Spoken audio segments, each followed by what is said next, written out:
what I found, every business has one of three problems. Either has a people problem, a process problem, or a profitability problem. No matter what industry it's in, no matter where they are in their life cycle, they all have one of those three problems.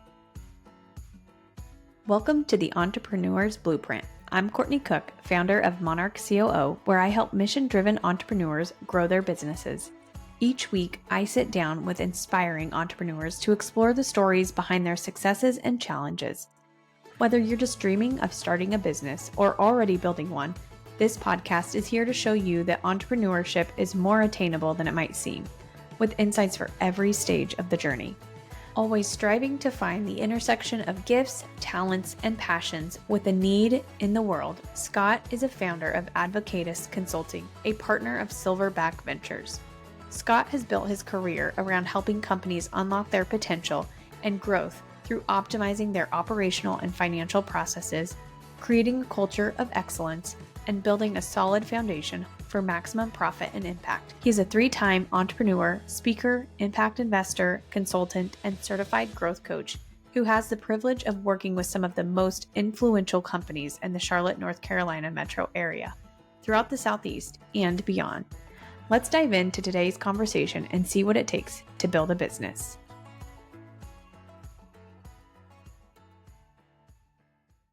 Okay, Scott, I'm so excited to have you on the podcast today. You were one of the first people that I was introduced to when I got started on getting my business started and what I should expect, what things do I need to be thinking about. So it just feels exciting to have you on the podcast as I get started with it. So thank you.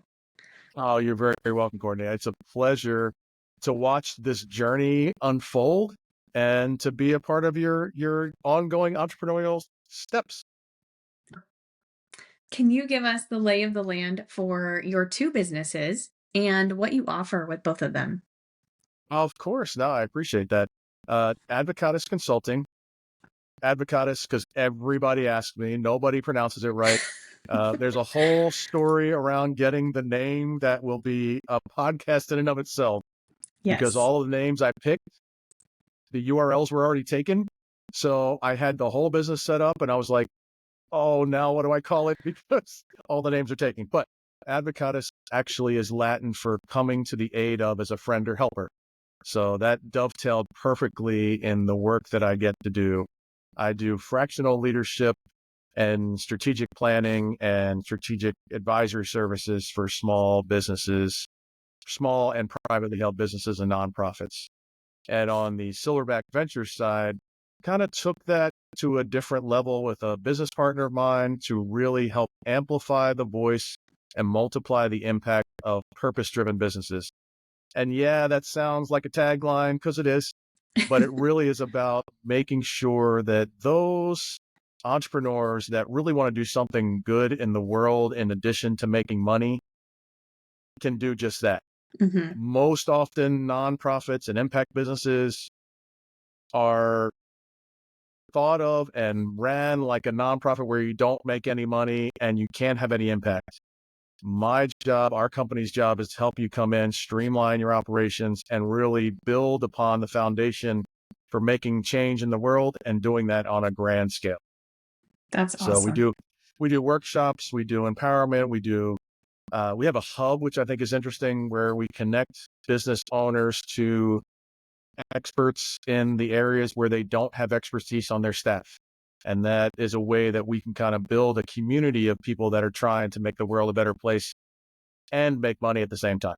Yeah. Oh, I love that. Do you have a certain industry that you're mostly focused on with those businesses at Silverback, or is it all CPG? No, or kind of all over the place? think it really dovetails into, and it's so interesting, Courtney, because there's so much social awareness now. Yeah. I'm 54 years old. This is the most socially aware and socially engaged that I've seen in my adult lifetime. But there's not a lot of people that know what to do with that.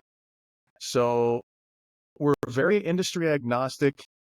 The primary driver is it has to be private.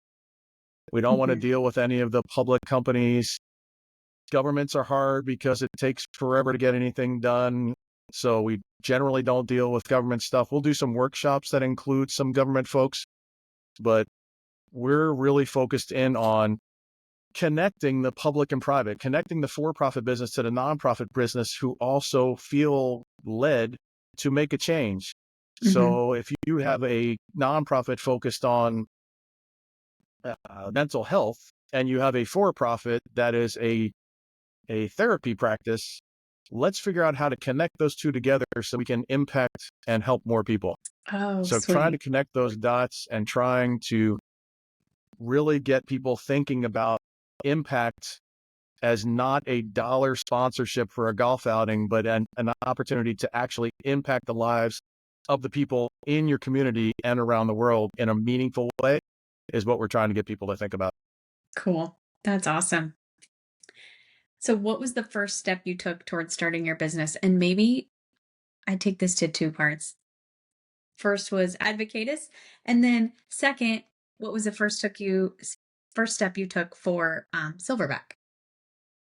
Yeah, with Advocatus or Advocatus, regardless, you can say it either way, by the way. Okay, Um, kind of like an avocado with the ATUS at the end. um, got it. the genesis of that business, it was very interesting. Well, let me go back. Your question was, what was the first steps? First steps was a ridiculous quantity of coffee meetings.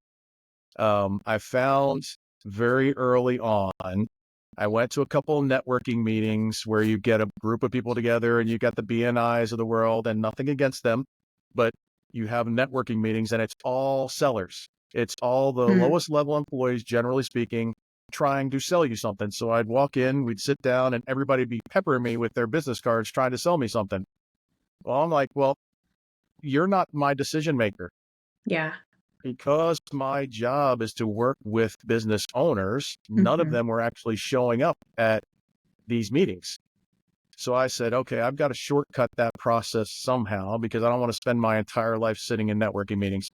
So I started creating, I call them channel partnerships with industry leaders that I knew of. So CPAs and bankers and insurance professionals and attorneys that could actually connect me with their clientele once they got to know me and what I do for Advocatus.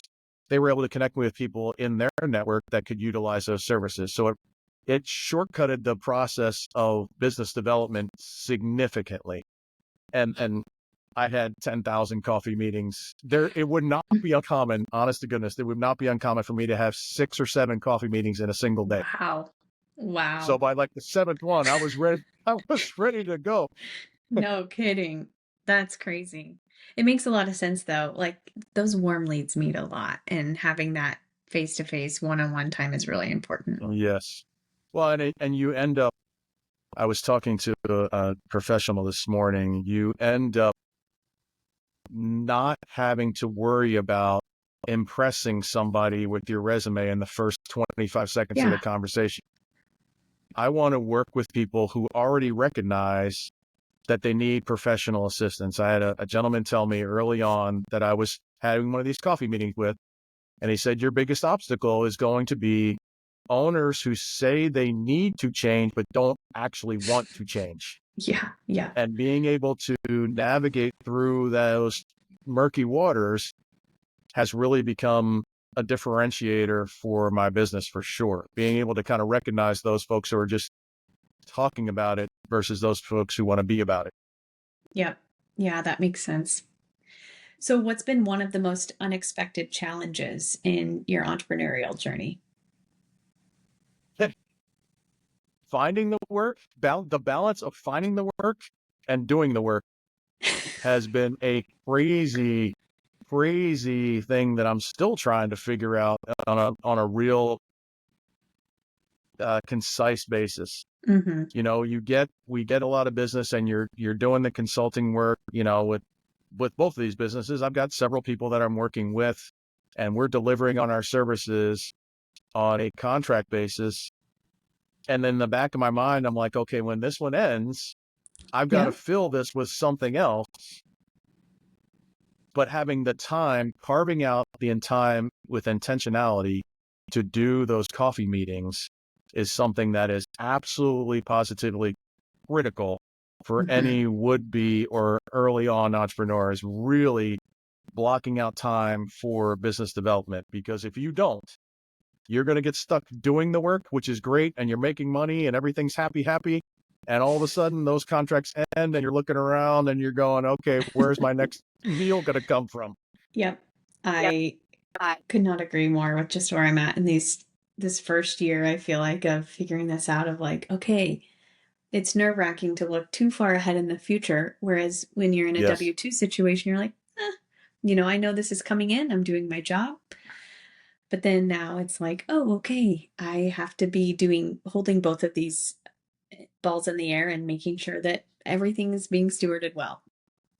And, oh, I don't know, you still have a life outside of that too, Yep. where you have to manage your life as well. And yeah, so I really over the last, again, as I said in the beginning, I didn't do it well in the first couple of years of my Mhm. business.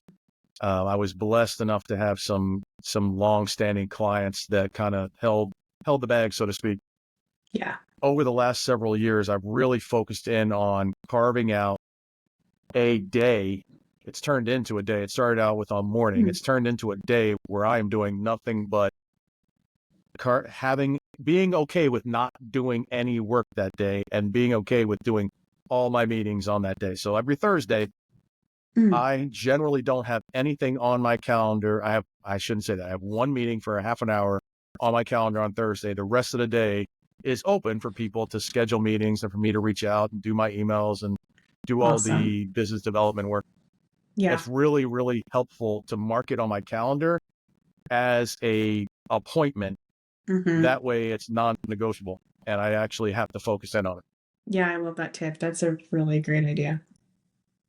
So, was there a turning point in your business as you guys were, or as you're starting up, that you were like, "Oh, this is going to work. I know that my business is going to work now." Yeah. It's funny you should say that. Yes.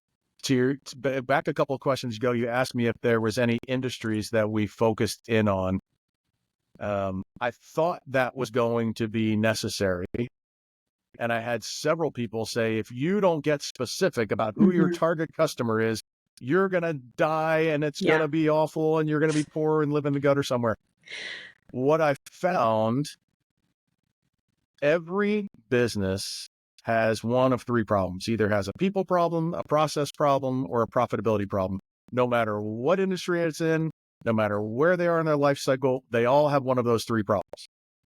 So what I did is I said, okay, in my background, I've been fortunate enough to work prior to starting the businesses in small businesses where I was able to get my hands dirty in all three of those areas. Hmm. So I honed in on becoming an expert on how to fix those three problems. So no matter who comes in the door, because I can tell you, Courtney, there is a number of times where I don't have the foggiest idea of the industry that I'm in. Now, I do some background research, Yeah. all the things, but if you had asked me 5 or 6 years ago what it meant to be in the custom cabinet manufacturing business, who is one of my clients now, I was like, okay, well, I know enough to go into my garage and put together a box, but I don't really have any idea what that means and what that entails. Or I have another client who is a actress that's producing an off-Broadway play. Well, I Yeah. don't know anything about that business at all, but they all have the same problems. You have to deal with people, you have to deal with the process, and you have to deal with profitability. And if I can solve for those, it's just a matter of taking those concepts and molding them into the industry that you're in. Yeah. That's super smart. I like that perspective. You're like, and everything that you're saying, I'm like, gosh, I feel this so deeply because our businesses can relate so much. Growing up for me, I grew up with a family. My parents were business owners, very entrepreneurial. It's just kind of been in my blood. But a lot of people I've heard say, like, owning your own business, it's either for you or it's not. And as I've kind of stepped into this, I'm like, why didn't I do this long ago? Like, people are crazy if they're like, it's not for everyone. I'm like, how can everyone not love this? And maybe it's because I'm specifically made for this. But can you tell me a little bit about your childhood? Where did you grow up? What was your family like? I kind of want to get into kind of what's inspired you way back when. Was this kind of something that was always going to happen to you? Definitely not. Yeah, it's funny. I am the oldest of four, grew up in New Jersey and Pennsylvania area. My dad is a microbiologist and worked for a company that provided vaccines to the Army for years and years and years, was actually part of the Salk Institute that generated the polio vaccine. Wow. Obviously, that was prior to him joining, but he was part of that company. And my mom was a nurse. So neither one of them had any entrepreneurial bones in their bodies at all. Um, I kind of think that as you're going through school, everybody has that romanticized thought around owning your own business and Hmm. being your own boss and making a pile of money without having to do any work. That's kind of the thing. Oh, you own your own business. You don't do anything. You make a lot of money and you go play golf. You go on the boat, whatever. Um, you and I both know that's not true. Um, so there was that kind of that mindset that this is something that could be interesting, but I didn't really have a frame of reference for what that would look like practically until I got a little bit of probably about my midway through my high school years. My uncle and my grandfather owned a newspaper business in Philadelphia, and starting to have conversations that were more about what the business looked like. And honestly, Courtney, I was like, there's no way we should do this. This is a terrible idea. All I see them doing as father and son is arguing, and it's creating tension in their relationship. Um, so I kind of put it to the side. And then it wasn't until 8,030 days that I actually jumped off of the train of working for somebody and jumped Yeah. onto the train of working for myself. And yes, that is a very specific number because I talk about it constantly. It's Okay. 22 years from the time I graduated from college to the time I started my business. Wow. That's And it was crazy. always something, once I started working for somebody, I recognized that, hey, you know what? If we could tweak this over here and treat this person a little bit differently over there, we could make this business run better. And what I found myself was in roles where I was doing that for somebody else instead of doing that for myself. Hmm. And I said, hey, this may be something, but I was too chicken to actually try it on my own. So it wasn't until there was a catalyzing moment where my boss decided he liked to buy expensive cars rather than pay payroll, and it bankrupted the company. And we kind of Yeah. said, okay, we have two kids in college and we are closing on our house in a week. So yeah, let's start a business at the same time. So that's what we did. Oh my gosh. What a wild time. But obviously very orchestrated for a reason. Because Yes. here you are today and you have two really successful businesses. That's awesome. Who or what inspired you as a child? Was there anything in particular that you're like, gosh, like this was very formative for me? Yeah, I think, I boiled it down as I was thinking about this to three people. I had my uncle that I was telling you about that had his own business, and watching him kind of go through that that yuppie phase where he was kind of, doing all the things. And I was like, oh, that's cool. He's Yeah. got a Volvo. That sounds like a good idea. Um, and then I had a neighbor across the street who I was probably 13. He was in his mid 20s, and we were from completely different worlds, ethnically and obviously socioeconomic, not so age wise. And he took an interest in me and kind of took me under his wing, and we would hang out like we were best friends. And he Hmm. was 20 years older than I was. Um, he was one of those guys that kind of just inspired me to say, you don't have to wait to make a change in the world. And then coupling that with always having a desire to learn more and to be more like Dr. King was one of my childhood Hmm. idols. Yeah, obviously he died very early after, I was born. I was born in 1970, so he died very shortly thereafter. But being able to see how somebody could affect change without violence, without creating unnecessary unrest, but being able to speak into circumstances and use words and use love and use togetherness and unity to create a change in the world is something that's been a hallmark and a bedrock foundation of who I am and what I get to do. That's really cool. Is there one decision you made early on in your business that really made an impact on your success? Yeah, I would say the channel partner idea, knowing where my expertise stopped Mm-hmm. is super, super important, because when a client hires me for my expertise and for my leadership or fractional leadership or strategic planning, there are a lot of people in the consulting industry that promote themselves as an expert in everything. Yeah. Because of my background in the smaller businesses and nonprofits, I have a lot of knowledge about a lot of stuff, but I know where those boundary lines are for where I become not the expert. So I knew early on in my business that in order for me to grow, I had to make relationships with and have open and honest communication with those people in areas where I couldn't succeed. I'm not an attorney. I know enough to do some things and read Mm-hmm. contracts, but I'm not going to be the guy that's filing some of that stuff. I'm not an insurance broker.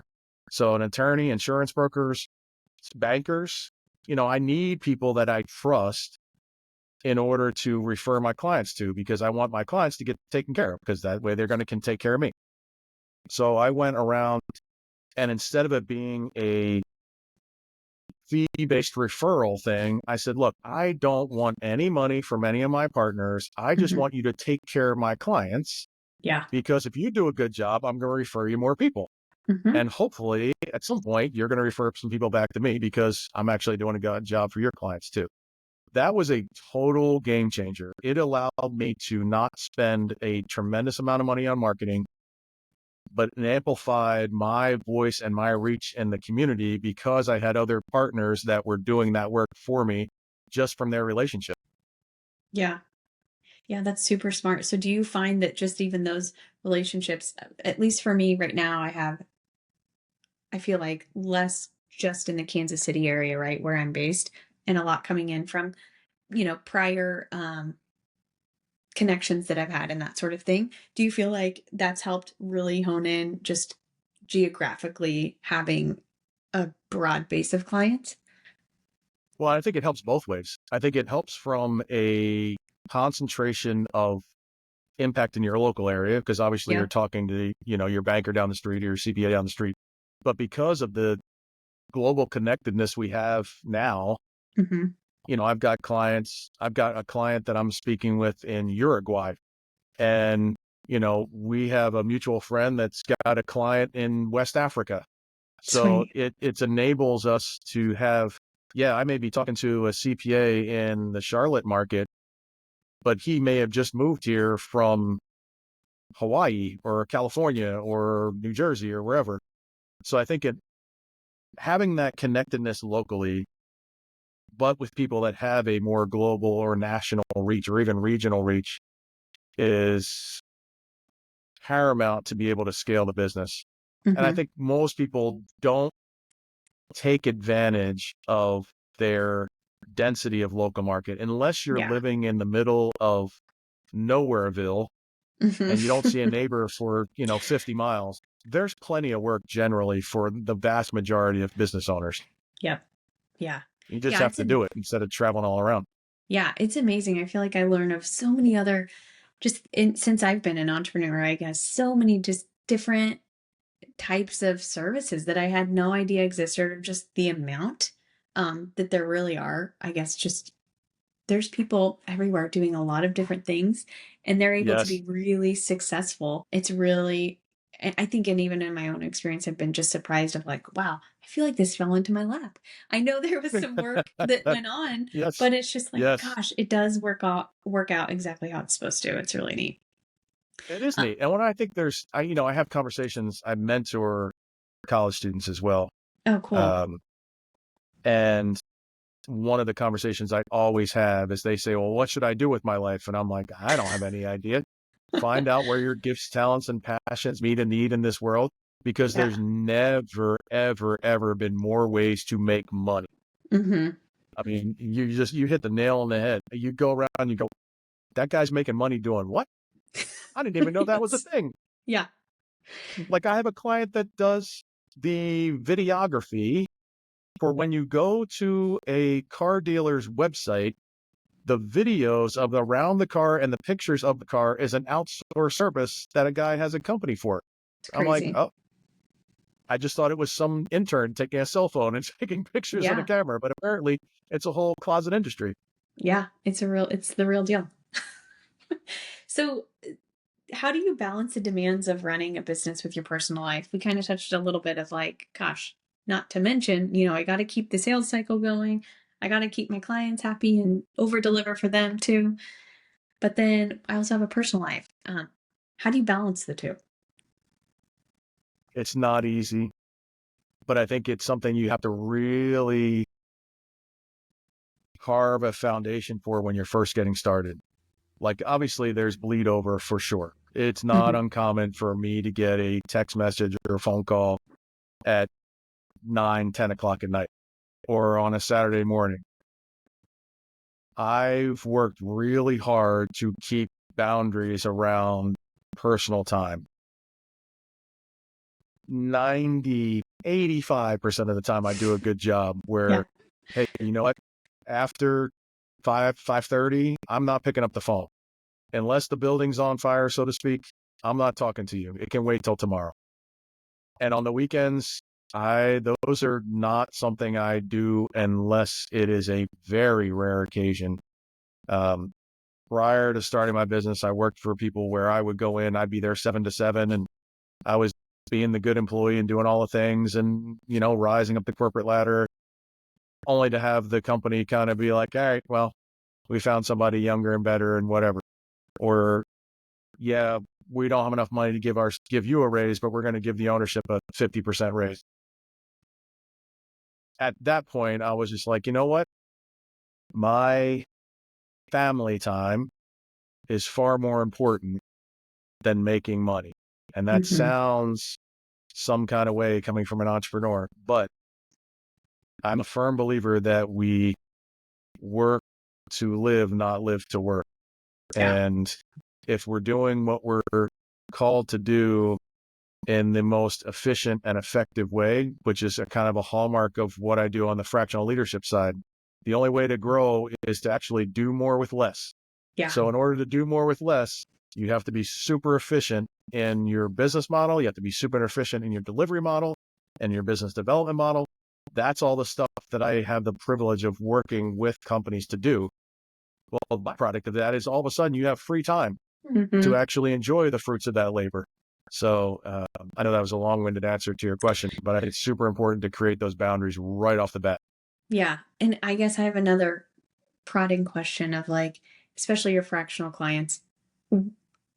Are you included on their Slack channels where they have kind of that open access to you when it comes down to like this can obviously wait? Like what if you think something can wait and they are just not of the mind that that can wait because it's their baby, that it's the founder we're Yeah, talking about. How, like, then what do you do? yeah, that I am definitely included in all the Slack channels. I think I now have 7 email addresses, only one of which is mine. So, Yeah. yeah, I'm included in all the email addresses. I'm on all the text chains. I made it clear very early on to all of the business owners I work with. One of the things that I take them through is, because they were just like us at one point. Hmm. They were just like us and trying to figure it out. It is their baby, and they feel like if there's anything wrong, it needs to be fixed immediately. But the employees of our companies don't have the same level of ownership. You're going to have a handful that are going to treat your business like their business, and you want to do whatever you got to do to keep them. But there's going to be another handful that you absolutely need that are just coming for a paycheck. They're going to do the best they can, but at the end of the day, it doesn't matter to them one way or the other. So when you send a text message to a staff member at 7 o'clock at night, they automatically think it's an absolute emergency that has to happen. I have a client where that was just his mode of communication. He did not use email. He just used text or WhatsApp all the time. Yeah. And I'm like, look, dude, if it is not an emergency, send an email because I'm not looking at this. And your staff is freaking out and calling me at 7 o'clock going, what's he mean? How do I get this done? And I'm not going to get it done. I have to spend time with my family. I got to do whatever. So really trying to work with the ownership to help them recognize how their reaction to a certain problem is either exacerbating that problem or helping to fix that problem. Because if you can get the ownership to think through and talk through what that problem may be in a controlled manner, in a controlled time frame, everybody's blood pressure is down. Mm-hmm. And then you get calm thinking, right? If it's all of a frenzy all of the time, you're just going to burn people out. So I really try hard, and I've got a couple people that take advantage of my availability, but for the most part, I take a kind of a hard line in the most professional way possible to say, this can wait. If it can't wait and the building's on fire, Yeah. so to speak, yeah, we'll figure it out. But Yep. there's very rare that there's an occasion where that's true. We're not doing brain surgery. We're not doing open heart surgery. So yeah. Yep. No, and you can usually, and again, one of the ways that we help is like, okay, let's figure out a workflow for when things break. Yeah. One of the questions I constantly ask my clients is the opposite of what everybody thinks about. Most people think about, oh my gosh, if nobody shows up and you don't have any customers, what are you going to do? Mm-hmm. I ask the question, if everybody shows up and your business doubles in size tomorrow, what's going to break? Because that's a much more indicative of where your business process and where your infrastructure is not built well. Every small business owner is really good at pinching pennies. Every single one. Otherwise, they wouldn't have a small business. Yep. It's the That's a great point. opposite that is a problem. If your business doubled in size tomorrow, how would you do what you do?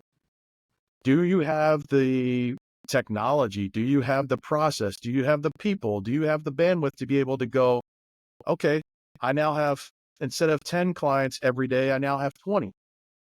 And they all want an hour. Well, something's got to give there. So really honing in, that's one of the very first questions that really prompts some interesting conversation that people aren't expected to answer. They're not expecting to answer. Okay, so I have one final question that I want to ask all of my guests. And really, a big reason is because I'm hoping that this podcast can inspire people who maybe aren't an entrepreneur, or maybe they're pretty early on in their journey and they're trying to figure out, is this right, or should I stop? Or maybe they're feeling discouraged and they're like, oh, I just want solidarity. I want solidarity from another business owner. So can you share what's one thing that you wish you knew when you started your entrepreneurial journey? Oh, that's a great question. That's a great question. And the way you segued into it, I have one answer that is more on the caution than it is on the encouragement side, but I'll talk about it from both perspectives. I think one of the things that was a little surprising to me, and one of the underlying themes in every small business owner I talk to, and even some big business owners, I had this conversation with a company that had been a family-owned business that it was at $95 million. Oh, wow. There is loneliness at the top of the food chain. Everybody thinks when you're an employee of a company, everybody thinks, being the owner is the end all be all. You don't have to really worry about anything.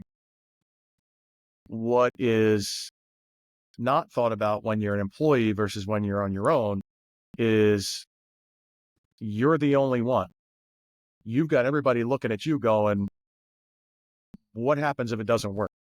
I remember when we first started, and I say we went to Advocatus, it was just me doing the work, my wife and I. I remember her saying to me, well, what happens if nobody says yes? And she's like, I don't think that's going to happen, but what happens What? then? And I'm like, I don't know the answer to that question. I guess I'll be saying, instead of thank you for calling Advocatus Consulting, I'll be saying, welcome to Walmart. I don't know. We'll have to Yeah. figure that out. Yep. There really wasn't a plan B. And I think there is a recognition that it's hard, not only from a carving out your niche in the marketplace, but it's hard from being solely responsible for every dollar that comes in and goes out of the business, and every employee that comes in your area, and making sure you're taking care of the clients. That's why I said those boundaries are super hard to establish, but super important to Mm-hmm. do so, because you want to say yes to everybody for everything when you first start, Yeah. because otherwise I'm not going to eat. What's going to happen? Nobody's going to want to hire me. But it's imperative that you set those boundaries up first, and it's also imperative to get in community. This a forum like this, Courtney, is and the hub that we have at Silverback is super important, because you have an opportunity to connect with other people that are going through the same thing. That loneliness is only there until you recognize that while you're on your own, you're not alone. Yeah. Right? So you're on your own outside of the business, but you're not alone in the journey. You have people that are experiencing the same thing that you can connect with. Again, one of the reasons we wanted to start Silverback was to create a community of like-minded people that want to do something. Like, I think about how many nonprofits there are that want to tackle homelessness. Well, what would happen if all of those, even in the local community, got together, Yeah. and instead of arguing over and fighting for the same dollars, figured out a way to collaborate? That problem would be solved much faster. It's Mm-hmm. the same thing with business owners. If you can find a community of like-minded people that could come together and support you and go, hey, who do you know that's a good attorney? Or who do you know that's a good CPA or banker or whatever? It makes your life as an entrepreneur significantly easier, because you only have to focus on delivering your product and service to the market, instead of, oh my gosh, I got to spend 6 hours on Google trying to find an attorney who's not going to scam me and charge me $500 an hour. Yeah. Right? I mean, those are real Yeah. things, right? If you Mm-hmm. don't know an attorney off the top of your head, who are you talking to? You're Yeah. talking to family, you're talking to friends, you're talking to former coworkers. We try very hard, and I don't want this to be a self-promotion thing, but I come at it from a perspective of, this is stuff that we experience, that I experience. Like, I don't know who the best attorneys are. So I met Yeah. with a whole pile of them to be able to narrow down the ones that I feel have a similar mindset, have a similar set of values, that I can call on and say, wherever they may be, hey, Courtney needs an attorney in Kansas City. Who do you know? Yeah. And I know that they will do that work for us. So I Yeah. think that finding your tribe, so to speak, as a term that we hear a lot nowadays, finding your people in your local area that are doing what you do, or coming out of your own small business, is super, super important. Build Mm-hmm. a community, build channel partnerships. I don't care whether you're in consumer products or a restaurant or podcast professional, whatever the case may be, you need other service providers. And if you can find people that you really like, all of a sudden they become that you can call on and ask them about silly little things like, dude, where did you get that shirt? Because Yeah. the embroidery is really good. I know you're an attorney, but the logo's really cool. Who did that for you? Yeah. It's silly things like that that help you kind of navigate the loneliness of being an entrepreneur. Mm-hmm. It really does. I need someone who's fractional in HR. I feel like I've needed it multiple times. Like, I just need a right-hand person to call. Yes, my business partner at Silverback Ventures is a HR professional. Oh, So all right. I will shoot me an email. I will connect you with Stephanie, and she will take care of you. It would be amazing to have somebody to go to and be able to kind of tag team a project here and there. Yeah, no, I'd love that. I mean, and we travel. So, I mean, that Nice. partnership is important because again, you know your expertise. Yeah. And once it gets beyond that, you're just like, well, I can kind of give you what I would do, but Yeah. this person over here is a certified professional that's been doing this for 25 years. So Yeah. let me bring them in and kind of, we'll go from there. So yeah, when you're ready, Courtney, seriously, let us know and we'll get on a call or we'll get on an airplane and do what we got to do. Well, how can people find you? How can they follow you? Hopefully on LinkedIn and things like that. If you could share with everyone how to get a hold of Scott Woods, that would be awesome. Yes. So advocatusconsulting.com, ADVOCTUS, just like avocado with TUS at the end. Advocatusconsulting.com and silverbackventures.org are the two websites. I'm definitely on LinkedIn. I'm posting nonstop over there. Come find me there. Don't spend a lot of time on Instagram, on Facebook, but the other two channels, you can definitely find me. And just send me an email, scott.woods@Advocatus Consulting or scott@silverbackventures.org, and we can go from there. Awesome. Well, thanks again, Scott, for joining me today. I appreciate it. The pleasure is all mine, Courtney. You have a great afternoon. You too. Thanks for tuning in to this episode of the Entrepreneur's Blueprint. I hope you found inspiration and insights to fuel your entrepreneurial journey. If you're looking for support in building or scaling your business profitably, visit my website or send me an email to learn more about how I help mission-driven businesses become more profitable, proactive, and efficient. If you enjoyed today's episode, please take a moment to leave a review on Spotify or Apple Podcasts. It really helps other entrepreneurs discover this show, and it would mean so much to me as well. Until next time, keep building, keep dreaming, and keep going.